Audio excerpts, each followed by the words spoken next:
नमस्कार मंडळी, मी आहे बारामती सनी कार्स येथून। आपण घेऊन आलेलो आहे टोयोटा फॉर्च्युनर। गाडीचा लुक तुम्ही बघू शकता।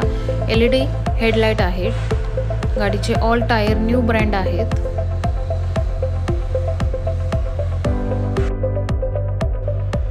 ऑल डोर हँडल क्रोमिंग मध्ये आहे। मॉडेल आहे 2018। 4x2 manual transmission diesel. गाडीची कंडिशन तुम्ही आतमधून बघू शकता। बटन स्टार्ट कार आहे। ड्रायव्हर सीट इलेक्ट्रिक ॲडजस्टेबल आहे।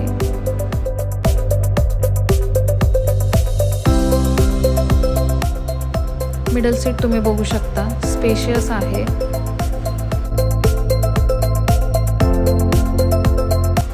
सिंगल ओनर मध्ये गाडी आहे।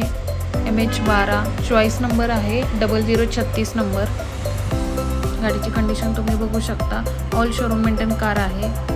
लोकेशन आपलं बारामती सनी कार्स, पाटस रिंग रोडच्या इथे आहे।